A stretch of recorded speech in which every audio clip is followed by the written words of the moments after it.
This week, our podcast is sponsored by Totino's Pizza Rolls. Most important to Totino's Pizza Rolls is their delicious sausage and cheese blend. Please buy the frozen food section of Totino's and your local grocery store. It takes a lot to make a pizza roll.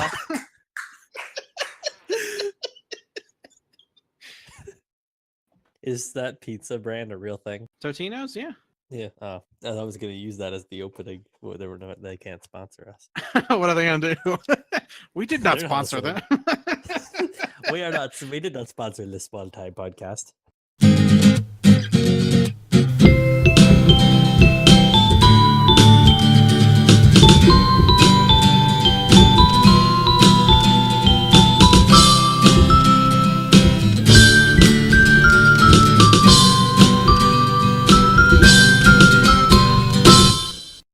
Thank you for joining us, everybody, at another episode of the Digital Drive-In Podcast. My name is Alex. I'm joined, as always, by my co-host, Garrett Donardo. Say hi, Garrett, you fuck. Hi, happy whatever day this is. Whatever day they're listening to it on. Except Right, today, because it's your death day. Happy Death Day. Happy Death Day. That's not what we're talking about. How did I know? Yeah. Today, on the Digital Drive-In Podcast, we're talking about a little... We're going to talk about the Muppets. If only. I wish we did. Now we're talking about this trash instead of that. It'd be way better if we talked about the Muppets. But what are we talking about, young Garrett? Alien. Okay. What's it about? Is it about the border hoppers? Kylie Minogue's Alien. Frederick Frankenstein's Alien. Abby someone. Abby normal. I'll take the blonde, you take all the typing. What is Alien, Garrett? I'm sure they Duper all know. duper! Well, why don't you, instead of being a fucking simpleton, why don't you tell everybody what this movie is if they've never heard of it? Which I'm sure they have, but why don't you do it anyway? Because fuck you. Yeah, it's space truckers in space that run across a distress beacon. It's like Ice Road Truckers with space. It's Ice Road Truckers and Deadliest Catch combined. That's such a perfect description. So it's you have some people arguing about whether or not they should get a full share for doing like they had tons of some mineral that they had mined, I guess, in an asteroid or something, and they're going across by these two planets, and they get a signal, and they decide that they have to check it out because it's part of their protocol to check out anything like this, and they make a whole bunch of horrible decisions, and it turns into a slasher film. Ooh, lock me up, I'm a slasher. Of prices. Fireworks coming out of his fingers. So, Garrett, what do you think about this movie? That's what we do on the show, right? It's been so long since we recorded an episode. No, it's definitely a very popular movie. It would definitely was a very influential movie. I mean, it's kind of a thing with Ridley Scott. It's like a lot of his early science fiction movies are just some fantastic popcorn films. And it's just like a lot of people really get involved with them. Yeah, he was banging. Not so much anymore. Nope. This is, of course, no. It's interesting. Covenant, actually. Yes. No, it's interesting. Like Dan O'Bannon was the scriptwriter for this, and like I really like his scripts. He worked with John Carpenter for a while, and he did one of my favorite zombie movies, Return of the Living Dead. I think his scripts are a little more fun and tongue in cheek, and this movie is like really serious for the most part. So it's like, you know, there's that going on. Ridley Scott said that he wanted to make a cross between 2001: A Space Odyssey and Texas Chainsaw Massacre, and I think you can definitely see that in the way that the film is done. It has elements of both of those films in there, and a little bit to its detriment because there's like some plot twists that I think don't necessarily fit as well, and it like brings up more issues than the fun little I didn't see that coming. You know, but it's like, again, it's like all in all, if you judge it on its merits, it's like a Marvel film, or it's like a Jurassic Park, it's a Jaws, it's a monster movie, you know. So it's like if you look at it from that, there's very you can't go wrong. There's very few films, even modern films, that like hit the highs that this hits. It's just a wildly entertaining kind of sci-fi horror blend, is what you're Yeah, trying to say, exactly. that right? Yeah. Right. I know I've seen it quite a few times, and every single time I just enjoy myself immensely. Like it's this It's kind of little like roller coaster kind of thing. Halloween in the way that it Sure. doesn't like show as much stuff as you like think that it does. Yeah, there's really not a lot of blood in this. Yeah. Again, like you said, Halloween, Texas Chainsaw as well doesn't have a lot of blood to it. A lot of violence, really, but then again, not, because you keep it to your imagination. So I think that it's a really interesting, dark kind of blend of sci-fi and horror, and I think it hits a lot of those marks a little well. I'm probably more hot on the film than you are, but that's because I'm a simpleton and I like simpleton movies. Whatever. I'm easily entertained.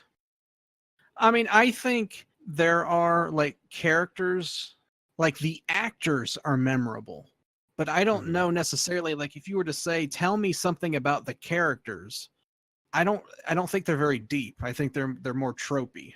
Right. Outside of like Ripley, you couldn't really explain any of the characters or anything like that. Right. And it's But like even then, Ripley's kind of just your final girl. So yeah, like Ripley, I remember her character's name, but everyone else I call them by the actor's name. Like, oh, there's Harry Dean Stanton. Oh, that's Tom Skerritt. yeah, like I couldn't Oh, remember if that's Ash Veronica was the Cartwright. robot in this one or in the second one, and then it ended up being in this one. Bishop, Right. I Yeah, think, the is second one the is Bishop.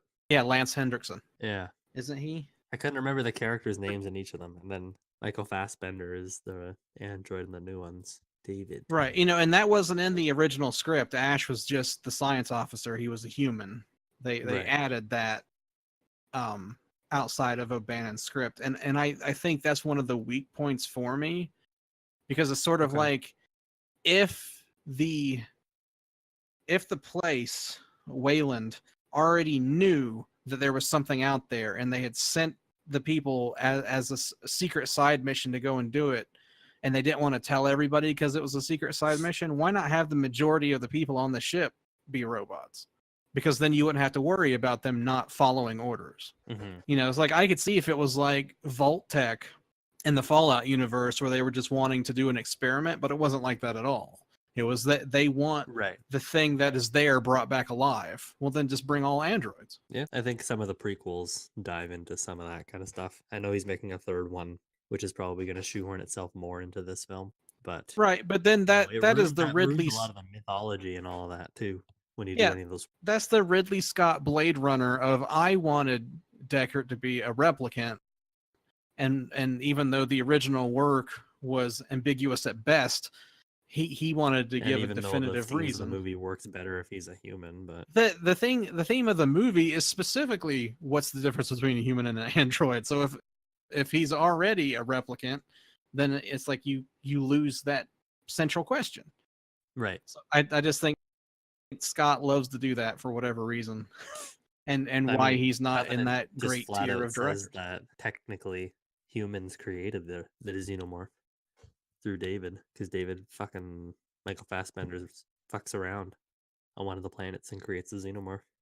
So, like I said, it And just ruins the wasn't that the one mythology that of those. Lindelof wrote? No, that was Covenant that did that. Oh, okay. Lindelof did So I Prometheus, haven't which seen I any of the actually new kind of ones. enjoy Okay. because it was like it's like a I guess that's like a pseudo prequel.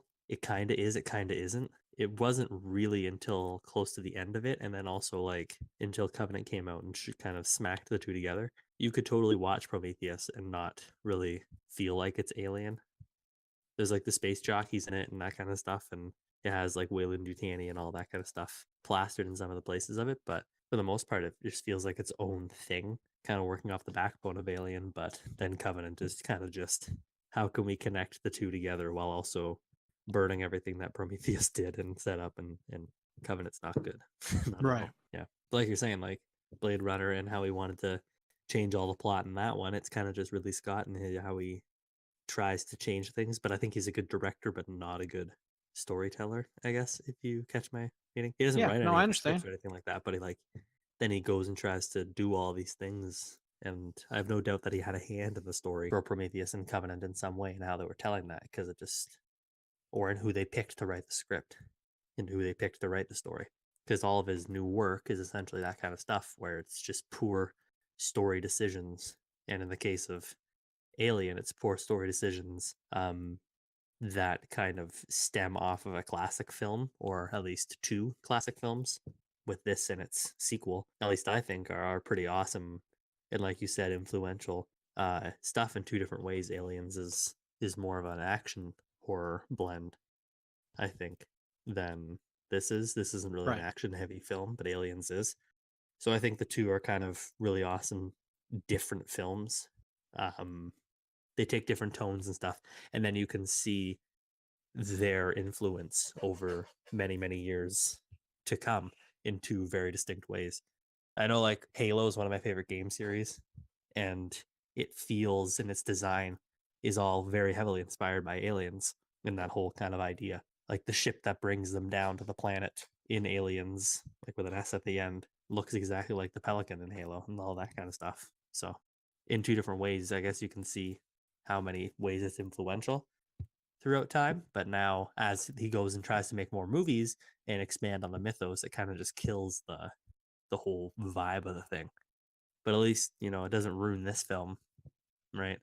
I think there's a lot of people are like, oh, The Last Jedi ruined the original trilogy. It's like, really? Did it? Because you watched the original trilogy for 30 years and you loved it. And this one film changes how you felt about that for 30 years. So we still have Alien. We can still go back and watch it and enjoy it for what it is. And what Ridley there's Scott multiple was. cuts of Alien too. Yeah, I don't know if I've even seen the director's cut of Alien, because just from what I read, the theatrical cut was better for Alien, but the director's cut is better for Aliens. So I don't know. Yeah, I haven't watched Aliens in a while. I remember not liking Paul Reiser, but that might be the point as well. So when I rewatched this one, I watched the theatrical cut. Right. What about you? For what? For Alien or Aliens? Yeah, the first one. Yeah. Last time I watched it, I don't know, it was probably a year or two ago. But yeah, I really don't have that much of a problem with it. Who's Paul Ritter? Who's he play in this? Paul Reiser. Yeah. He plays the spy, like, you know, the guy that's just there to watch over everything and make it work the way it's supposed to. He's basically the character Ash in this one is how he is in the second one. Oh, yeah. Yeah, in Aliens, yeah. Yeah. Yeah, I remember who you're talking about now. Yep. That's kind of like a weird James Cameron, very James Cameron-y, I think, isn't it? To have that kind of character. I don't know, it just feels like something he would do. Anyway, we got a whole cast of characters in this film, much like its sequel. We're not going to talk too much about the sequel today. Although I kind of feel like we might hop over to it because I feel like they're tied pretty closely together. Yeah, they're almost the same script. Pretty much. Yeah, but we get a lot of characters and stuff in this one. You had already mentioned a few of the actors off the top, with like people make some memorable appearances like Harry Dean Stanton, Sigourney Weaver, Tom Skerritt. All, like, obviously Sigourney Weaver. I threw her in there like she was just like another one of them or whatever. But Ripley's a pretty cool character. What do you think of this cast and stuff like that? Because when we talked off air about it, it was one of the things that you mentioned off the top was that the cast of this film is pretty killer. Yeah, it's a fantastic cast. I mean, John Hurt is really good. I mean, yep. Again, it's like he's always fantastic. You have to get an easy ability to read characterizations, and you get all these character actors to work together in a film, and I think that helps. It's like you don't have to be told a lot about what kind of character John Hurt is. Ian Holm does a fantastic job. I mean, I love him in The Fifth Element. He was really good in the Lord of the Rings movies.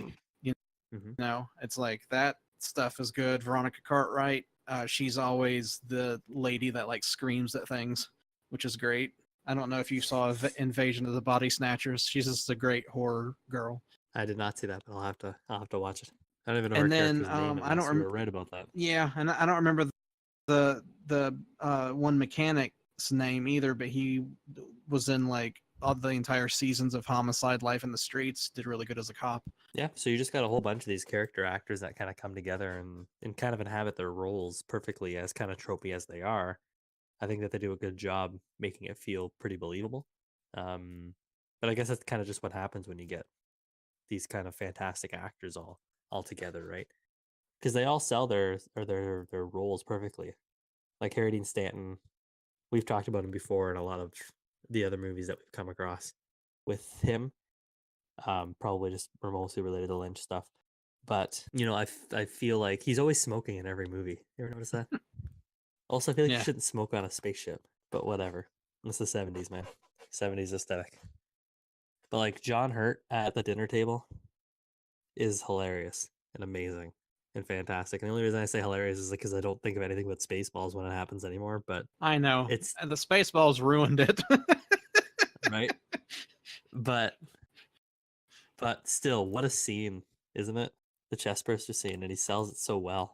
Yeah, and honestly, I don't think another scene hits that high in the rest of the film. No, definitely not. And the rest of the series, that's probably the best moment of the entire series, despite how many times they continually try to shoehorn the facehuggers and chestbursters into every single film.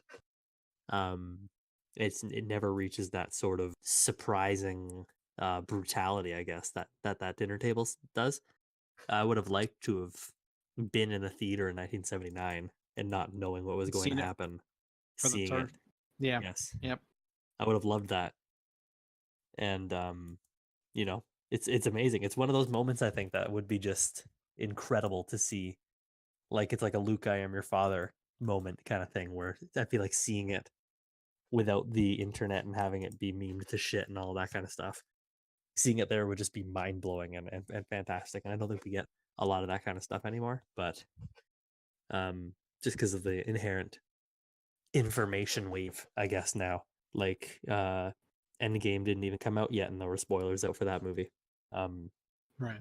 But yeah, like Covenant tries to do a backburster scene, which, as much as I don't like the movie, is the closest it comes in kind of the brutality aspect, I guess. But it's not shocking or surprising or anything, and you can see it coming from a mile away. It's just cool because like it comes out of his spine instead of out of the chest or something. I don't know. It's kind of dumb, but yeah, that scene's awesome. It's so good. You And isn't there a story need where a they crotch tell burster. what's that? A crotch burster? Yeah. That's your mama. Bam. Wow. Bam. Got him.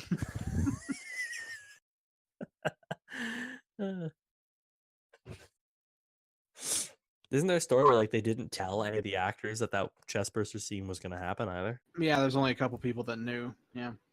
They didn't That's pretty cool. realize how bad it would squirt everywhere. Yeah. Yeah. She could be like, yeah, just a little tiny thing is going to pop out of his chest and it explodes all over their face. That was kind of gross, actually, what I just said. But yeah.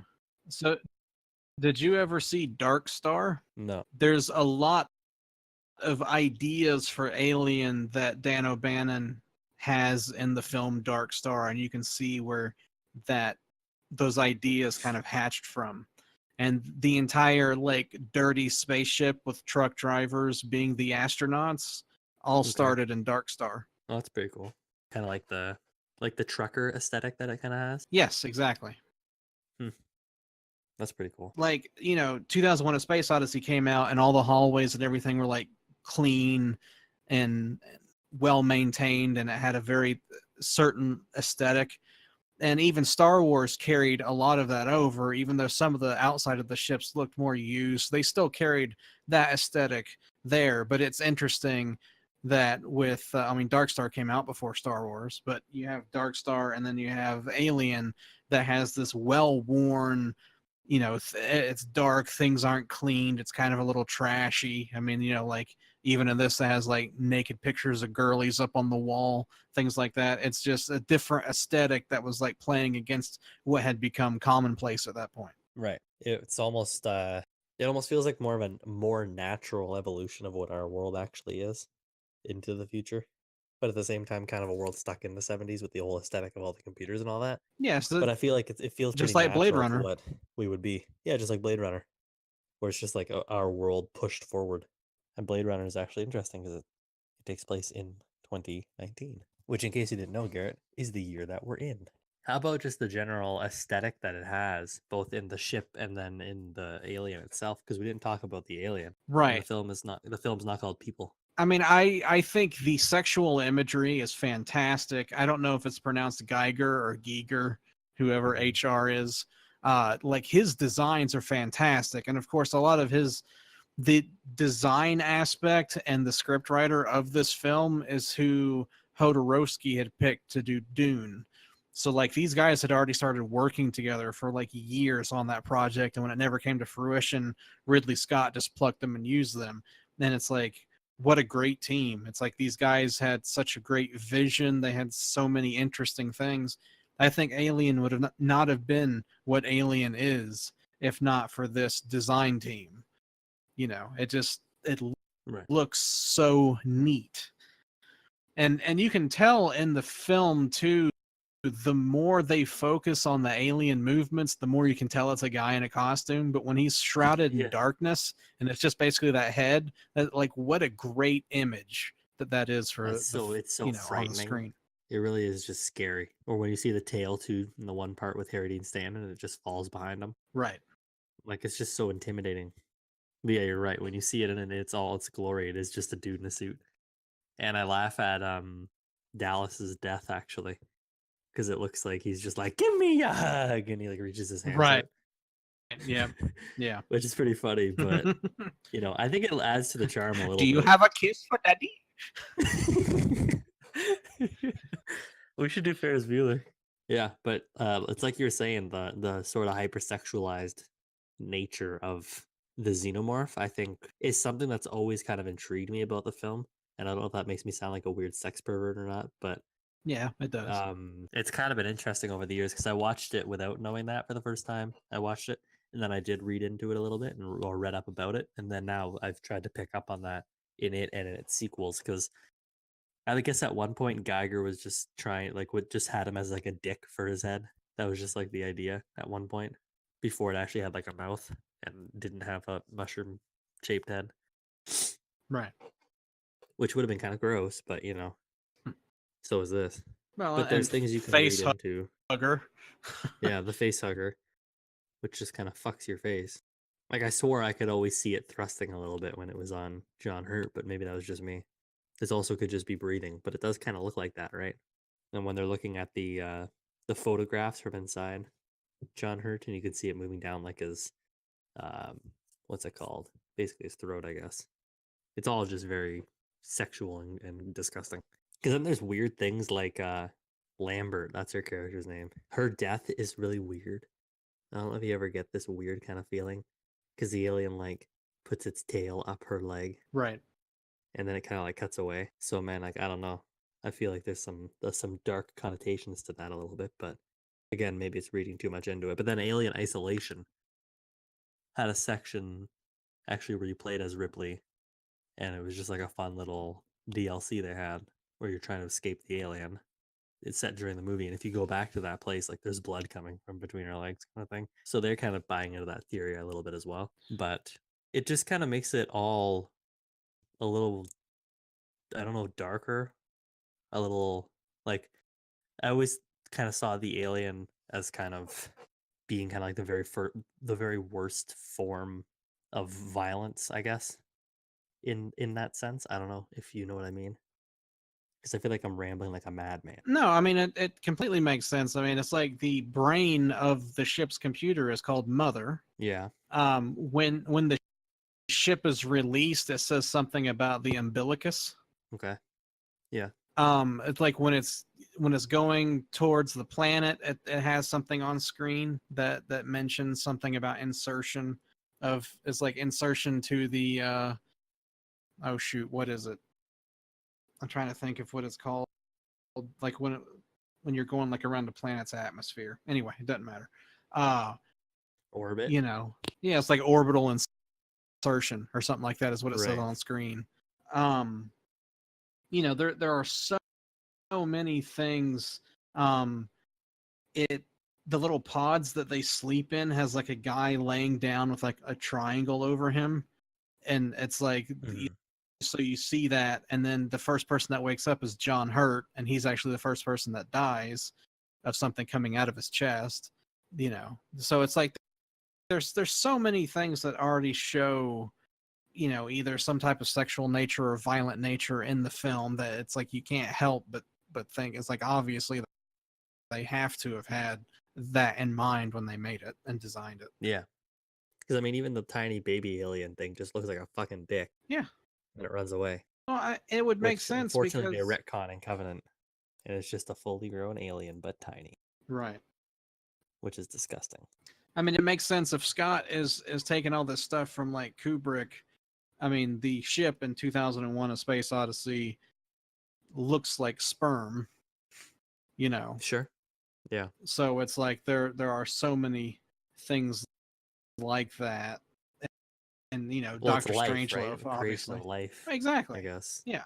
Especially in terms of 2001, when it's kind of about the evolution and progression of man. Exactly. So and then this is I mean, a it's like it dirty just and makes sense violent, that disgusting symbolism world. So when you have Right. those kind of sexually violent natures to the alien and to kind of the world around everything, it's sort of, especially in Aliens, it just feels like hyper toxic masculinity, like a bunch of dudes in a room yelling at each other, bro fisting, talking about banging chicks. Even the Oh, girls James that are on the Cameron, you Space know, Marines are talking about say. banging chicks. Yeah, that's true. But I feel like with this mic, my nose exhale laughs are going to be really loud. Anyway, don't worry about it. Yeah, so I can see that kind of that sort of idea coming into play there, where they're just trying to make it the very worst form of violence, I guess, and how it's kind of played up to make something seem a lot more scarier and play to those maybe psychological fears that people have. Right. Again, mother. I don't know if there's like a Freudian. Is that how you say it? Freudian. I don't know if there's that kind of relationship with the whole point that the ship's called Mother, but you know, Mother, do you think they'll drop the bomb? I knew you were going to go there. Mother, will they tear your little boy apart? Mother, will it burst right from my chest? You didn't even go burst from my heart like that's in the chest. God, fucking amateur hour over here. Uncle Jesus. Jailbird Joey? Better get used to these bars. Kid. Forgot what the Part last word was. time. So where do you think this movie carried off into then? Because we talked about the characters, we talked about the alien, we talked about the design, and we briefly touched on this and Blade Runner and kind of stuff being influential. You know, I touched on Aliens and Halo and stuff like that. But this film and specifically, how do you think this carried on? Do you think that this was one of the ones that was like Halloween and I guess Texas Chainsaw and maybe Psycho? Do you think it was one of the ones that was instrumental in sort of the rise of slasher films in the 80s? Or do you think that a lot of people don't consider this one to be a slasher film? I think a lot of people do consider it to be a groundbreaking movie just because of the fact that it became so popular. Mm-hmm. I don't think like the individual scenes are greater than the sum of its parts, if that makes sense. I think there are some really solid scenes, but I think the things that There's influence standout moments, but as a whole, it's a better package than it is like individual moments. Is that what you mean? I think the individual moments are better than the whole. Oh, okay. Gotcha. Because I think the movies that inspired this movie are greater films.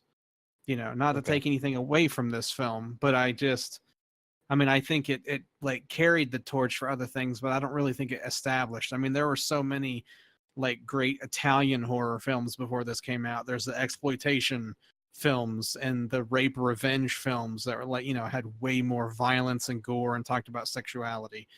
So it's like that didn't say anything new either. I just think for public consumption and the popularization of darker things, maybe it did in the eyes of the public, but I don't necessarily think like filmmakers. Sure. I don't know. I mean, I could be completely wrong, and like everyone, I mean, I know a lot of people really highly think a lot of this film, and that's fine.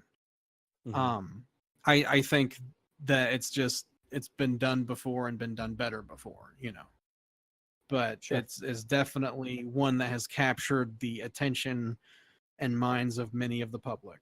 And I'm wondering if because, a lot of people aren't going to just, like the general audiences won't go out and watch, like you were saying, the Italian horror and exploitation kind of films, just general Hmm. audiences, I guess. Maybe if it's more like, do you think this film could be inspirational because it's not inspirational, I guess, influential because it is easily consumable while also being kind of really good? You know what I mean? Right. I It's mean that. easy to reach Yeah. a mass audience, Yeah. and then it also takes all of those themes from the movies that you were talking about, but it breaks them down and makes them easy for a lot of other people to comprehend. So perhaps, But I think it also in some ways it might be similar to the Star Wars franchise in the fact that like the originals kind of said everything there was that needed to be said. And, yeah, and like the more people try to mine from those ideas, the more shallow it eventually seems because there really isn't more to say other than, oh, look, that guy's head looks like a giant cock. yeah. I just think they haven't like you. Yeah, I think you might be right. I think the first two said all that could be said. I also just don't think that they're giving it to good people. They're not putting it in good hands. That's very Because like possible too. we've talked about Ridley Scott as well, I believe, before, where we say how like The Martian is probably his best film in the last how many years? Probably his only great one in the last how many years? Yeah, I mean, like Yeah, before that, you would almost have to go to like Gladiator, maybe. Gladiator probably, yeah. And then before that, he's pretty good, but not excellent. Like what, Thelma and Louise, Peaks and which is valleys. 92, and then Blade Runner is 82 or whatever, and then this is 79. So who knows? Because maybe it was like, because then I think Cameron did a good job with it, and then obviously went on to do like Terminator, Terminator 2, and then Titanic and Avatar. He hasn't done much since then, but I'm wondering if He it was hasn't in done better anything since then, hands. has he? No, not since Avatar, but like between Avatar and Titanic, there was nothing either. So I'm almost wondering if this was given to people who had something to say with the franchise instead of still the same tired hands, because it's just Ridley Scott fucking doing it over and over again now. Prometheus was I Ridley mean, Scott, and could you then imagine if David Fincher did an Alien movie? Oh, haha. Can you imagine if David Fincher, after he had actually made movies and didn't have 20th Century Fox jumping down his throat, made an Alien movie? I think it'd be great. If David Fincher made an Alien film right now and was given full freedom to do what he wanted, I feel like he could nail it 100%. Because there was a lot of I don't studio know. meddling with Alien 3. And also, it was his first feature. And then he made 7 like 2 years later, or whatever it was. Like, one has to, yeah, I kind of wonder, how do you go from Alien 3 to 7? Although I don't know how hot you are on 7. You're probably like, I can see that. 7 sucks. No, I really like Seven. I mean, I really like David Fincher. I don't think he hits on everything like The Curious Case of Benjamin Button. I don't care for. Sure. I haven't even seen that one.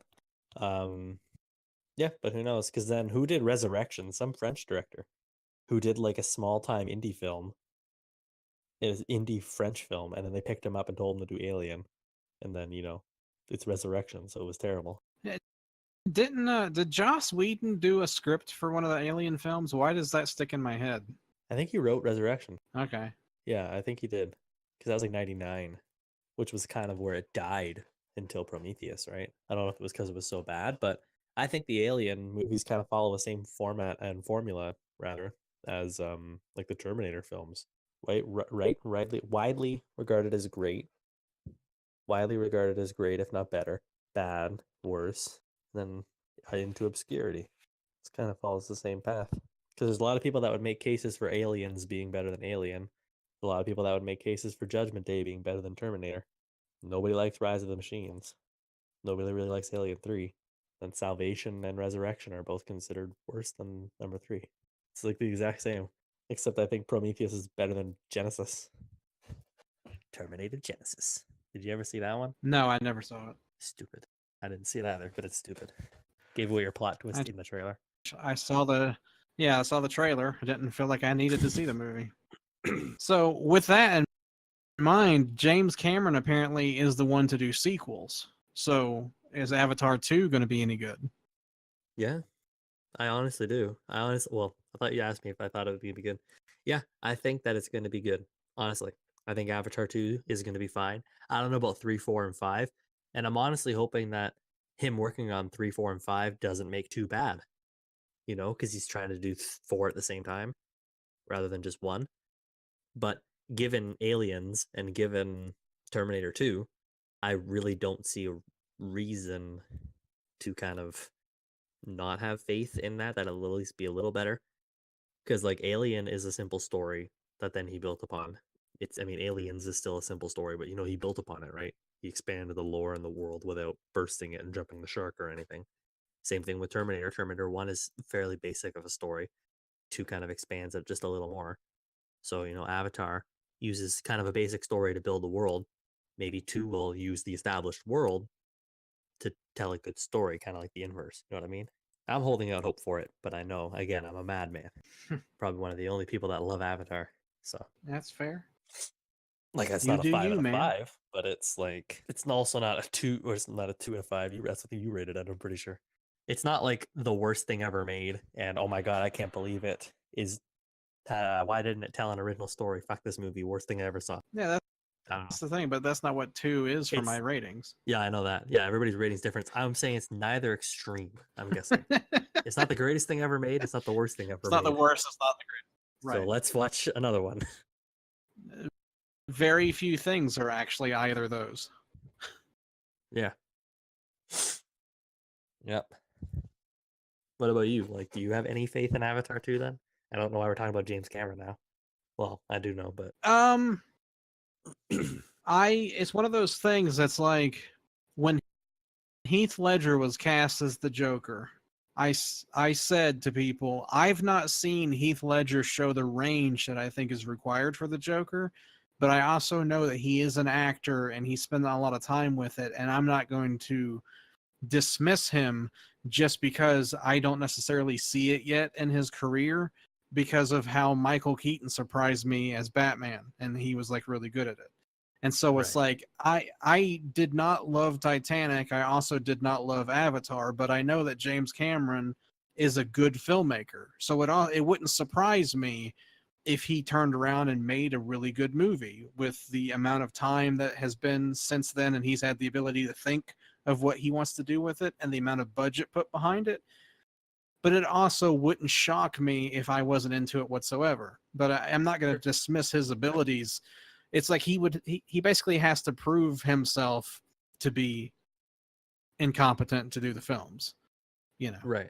But it's like it's the same thing. It's like Matrix filmed their sequels back to back, and I didn't love them as much. They didn't do what I wanted to be done in that universe, and I thought it was sad that it was such a rich universe and they kind of squandered it. Sure. So I could Hopefully also it's not that. see that. I could see that, but at the same time, we've talked about the sequel stuff, right? Wachowskis had never done a sequel at that point. They had never. I don't think they expected Matrix to be that much of a success. I don't know if Cameron expected Avatar to be that much of a success either. But Avatar 2 and 3 didn't come out 2 years after Avatar 1. He didn't shit them out. Like the Wachowskis, like Matrix 2 and 3 came out 2 or 3 years. I think it was 99, then 2002, 2003. So that's not a lot of time to think. So you're right about the thinking thing. Hopefully Cameron's had enough time to kind of sit on it and find something worth saying, but who knows. What about Ridley Scott? Will Ridley Scott ever make another good movie again? Because, you know, he's doing Alien prequel 3. So what is that? Alien -1? I like it when Ridley Scott goes out of, and I would like use this with air quotes, comfort zone. I want him to try different genres. Like when he directed Matchstick Men, which was kind of different. I really like that. And it's like The Martian was not a horror movie. I mean, it was science fiction, but it was like science fiction drama. Like I like when he goes out of his comfort zone a little bit and tries something different. It's like when he's just like, okay, I'm going to do Gladiator and I'm going to do Kingdom of Heaven and I'm going to do like all these sword and sandal movies. I'm like, okay, get it out of your system, because I'm kind of tired of seeing the same thing over and over again. Right. That's why Kubrick's so. And it's like, I think he does the same thing. He jumped around and did a ton of things, right?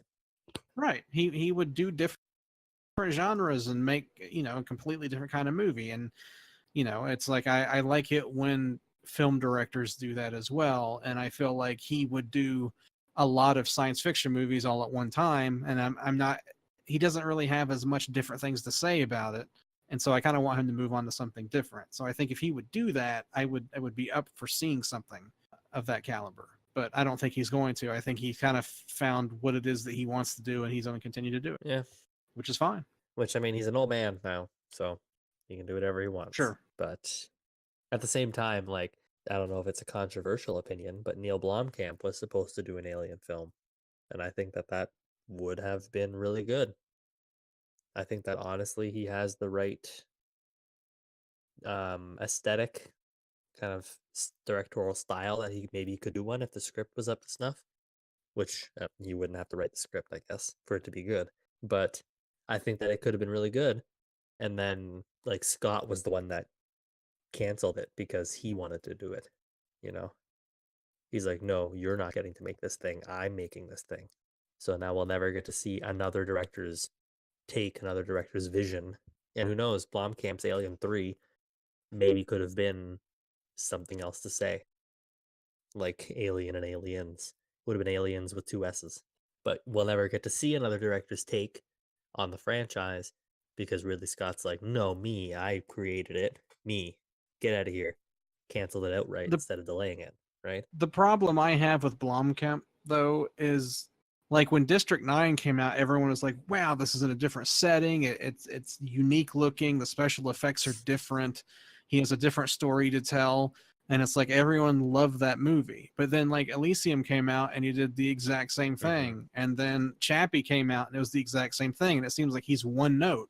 It's like every story he tells is in the same style. And again, that's fine. There's nothing wrong with that. But it's like he doesn't seem to have fresh takes. He just seems to be wanting to retell the same story or just like telling a bunch of stories seemingly maybe in the same universe or whatever. And it's like, that's not as interesting. But now maybe he was going to do something different and be different with Alien. But my problem is that we'll never know because... Sure. But his short films are real similar to the stuff too. That's true. That's true. Yeah. So who knows? All I'm saying is I don't think one person having a stranglehold on a franchise is a good idea, especially when that person is, you know, Prometheus wasn't received well as much as I do like it. Covenant was not received well. Most of his output in the last 20 years has not been received well. Maybe it's time for different hands on the franchise. But at the same time, maybe it's time for different hands that aren't 6 people who have no clue what the fuck they're doing to make 6 4-minute short films. And now I'm segueing into, this is the 40th anniversary of Alien. So to coincide with that, Fox released 6 short films on YouTube along with IGN. They released those. They're all pretty trash for the most part. I think there's only one that I kind of actually liked. The rest were all garbage. But you mean the one that was the least like Aliens? Yeah, pretty much. Because it's a different story in the world. Telling something different, doing something different with it. So I don't know, man. Maybe there's nothing left up in space in this, and you just make a film set on Blade Runner-esque Earth, but in the Alien universe. And you tell a story the problem is Alien at its critical point, at its deepest center, is a monster movie, and the problem with making 100 Jaws movies is it's always going to be a killer shark. So it's like there's nothing interesting with that villain. There's nothing you can do. You know, it's like Cameron created a queen in a colony and tried to do something. I think that's why instead of Cameron just doing the same thing again, he's like, maybe he noticed that and went, there's nothing more I can do with one. So let's fucking throw 600 at them. But does that take away kind of like... Right, because then it's like every sequel has to be bigger and more explosions. Right. Okay, now we had 6, now there has to be 24. You know, it's like eventually it gets to the point to where like, okay, you're having a Sharknado. This is stupid. You know, it's getting ridiculous. And we already had Starship Troopers, so we already had like thousands of bugs attacking one thing at one time. So there's a limit to how far you can go. The book? Oh, that was what, in the 60s, 50s? Okay. Well, because I can't help thinking that Starship Troopers, the movie, was a little inspired by Aliens. Oh, I'm sure. Took a little bit of the aesthetic from it, at least. Not the story, but it's got that same kind of Space Marine look and feel, which again, Halo. But so the book, it's weird how all was published in 1959. Okay, that's pretty old. It's almost as old as you. It's weird how all these things are tied quite as together old because as like Star Trek. But... aliens inspired Halo. Neil Blomkamp was supposed to do an Aliens film. Neil Blomkamp was also supposed to do a Halo film with Peter Jackson. This guy, I feel like this guy's just getting fucked over everywhere he goes. I don't know. That was just an interesting connection I had there. Anyway, moving on. What were we talking about? Where am I? What year is this?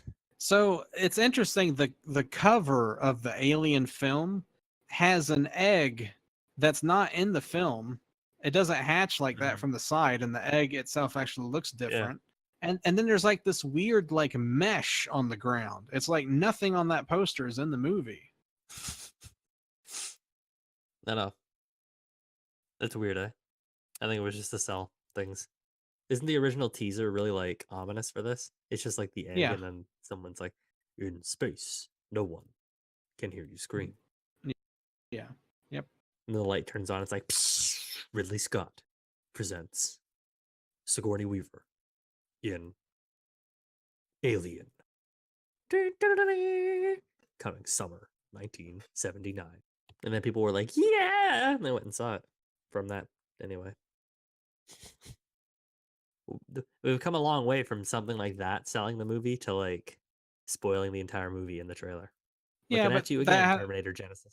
That has a lot to do with the public. And I mean, you know, they've actually done studies where it's like some people enjoy the film more when the twist is spoiled. Like I don't enjoy it more. Yeah. But, you know. Depends on the movie for me. I'm weird like that. Like I don't want to get spoiled on something like Avengers. But like, I don't know, some smaller films, if I know it, I'm like, oh, interesting. And it might actually make me go watch the movie. Something I never heard about if I hear what it's interesting little thing. Like The Good Place, I heard the plot twist from it, and I was like, that's kind of cool. And then I watched the show and then realized I liked it. So I'm just trying to get you to watch The Good Place again. Yeah, whatever. Most of the time when I watch a trailer, I turn it off before it's even over. I only watch like the first 30 seconds. Oh, yeah. Usually it's the team involved or the actors involved is what makes me go see a movie, or just there are some things that I will just either watch everything for or watch nothing for as well. Well, like I think I'm done with Once Upon a Time in Hollywood. This trailer is about it for me. I'm not gonna watch any other ones that come out. I haven't seen the movie yet either, but I have not seen a single trailer for Godzilla 2. Nothing. I haven't seen pictures of the monsters because I'm like, I want to see all this shit on the big screen, and I still haven't gotten around to seeing it. But I haven't seen a single thing. I heard the hype around Hereditary, so I didn't watch any of the trailers. Just went and saw it, and those are better experiences, I think. Stuff like that. But then there's something like Avengers where it's like, I need it, and I just funnel every single TV spot right into my veins, and it's glorious. I'm just waiting for June 14th, man. What's June 14th? Too Old to Die Young on Amazon. Is it a Prime original? Yeah, it's a Prime original TV series. It's a TV show? I thought it was a movie. No, it's a TV series. Oh, cool. I didn't know that. That's the Refn one, right? Yes. With the guy from Whiplash. TV Teller? Yeah. Okay, I don't love him though. I don't either, but the clip they showed, he seems to fit the world. He's acting like a piece of shit? Yes. Well, he is one, so I know. That's what I'm saying. It fits. Yeah, there's going to be 10 episodes apparently. It's going to be just weird as shit for 10 episodes straight. Kojima was hyping it up the other day on his Twitter. So I'm wondering if he's in it, because Nicholas Winding Refn is in Death Stranding. Yeah. I have to watch more of his stuff than just Drive. I have to watch the other stuff. Yeah, do you want to watch that and then do it as an episode? If it's good? Sure. Because I'm going to watch it anyway. I'm going to too. Like I said, this is the most excited I've been for an original TV series in I don't know how long. Since the return? Anyway, we could probably wrap up Alien if you think. Yeah, that sounds good. I don't think there's anything else really. Well, do you have anything else to talk about for Alien? No. Well, I just put it in quotes here, I guess. Quickly, one last thing. It's not going to take very long to talk about. I love the crew expendable part with Mother. I don't know why. It just feels so like, what's the word? Right for the world? When it just tells them like, crew expendable, get the alien back here. It's like a fucking course. It's like that. And then you get Sigourney Weaver, who's like, fuck that shit. and just go straight to work right after that. Something about that crew expendable line, especially this time around, stuck out to me, and I don't know what it was. I like smiled and I was like, "Oh yeah!" So that was just something I noticed. Yeah, that's cool. Was there one fun thing you noticed that you liked a lot this time around? Not necessarily. Fair enough. Moving on. Sorry. On the next episode of the Digital Driving Podcast, we're going to talk about Aliens, directed by James Cameron. No, I'm kidding. What should we do next week, though? I don't know. Pokemon Detective Pikachu. Got it. No. No, Pocahontas? I'm not going to make you What? watch that. Pocahontas? I want to watch I know what dark, we should depressing, do. terrible movies. God. That is one. And I know what we could do eventually. Whatever. We should do Lion King. Like our Lost Halloween episode. Except we watched Lion King and then the Lion King and see how much of the same they are. No, I'm not watching the new Lion King. Okay. You win this round. All you had to say was no, man. I'm not gonna force you. Instead, let's watch Aladdin next week, and then also Aladdin. No. How about Jungle Book and then Jungle Book? No. Actually, well, the Jungle Book is pretty good. The Jon Favreau one. Let's watch Chef. You've seen Chef and you don't like it. I remember that. You're saying Chef? Chef. The Jon Favreau film? Yes, the film by Jonathan Favreau. I watched it, but it's been a while. No, I already said I know you've seen it and don't like it. Anyway, we'll figure it out. We'll probably watch some weird obscure movie. We haven't done one of those in a while. And on that note, bye. No, I'm kidding. Bye.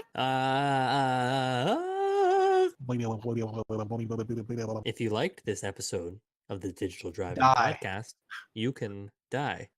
Poop on your But also pants. Before you die, you can do one solid thing for us, and that is, and I'm gonna sound like one of those sick ass YouTube boys, like and subscribe. I But seriously, actually though, it does help us out. put that in the description. I mean, that's fine. Everyone else does. We would look or abby normal if we didn't put it in the bottom. So anyway, if you do like it, we're here every single week talking about some of our favorite movies and why we love them. Or sometimes I force Garrett to watch movies that I love that he doesn't like. That's most of it. Anyway, every single week we're down here talking about them movies. Talking about them movies. Get on up. Talking about them movies. There's a comment section down below. Leave a comment down there. Talk about the movies more. Further to discussion. Like, subscribe, ring the little bell. You know when we post our new episodes. We're pretty much caught up with where we were on our old streaming platform. We're all on the YouTubes now, which is why I'm plugging this only. New episodes weekly now here. First, if you start commenting, we'll actually read them on air. Pretty much. We will, if we get comments on these videos, we will read them in the next episodes whenever they record them. Like we'll be going back and reading them or whatever, what have you. Whatever. We just want attention. That's all it is. Just attention. Give it to us. Please love me. Please. But for real, new episodes here weekly. First, exclusive stuff, things. Ring the bell and every single week. Saturdays probably, maybe Sundays, maybe Mondays, depending if I get lazy and don't edit the podcast. One or the other. That's usually most of it. Also, probably some exclusive video content and other stuff coming out soon right here on the Digital Drive-In channel. Every time I say Digital Drive-In, my words get all slurred. I just have trouble speaking normally, but then we picked an alliteration title for our podcast, and it really pissed me off. You're welcome. Yeah, seashells down by the shore cells. What? Rubber baby buggy bumpers. And we'll catch y'all here next week. On the flippity flip. On the flippity flop. Goodbye.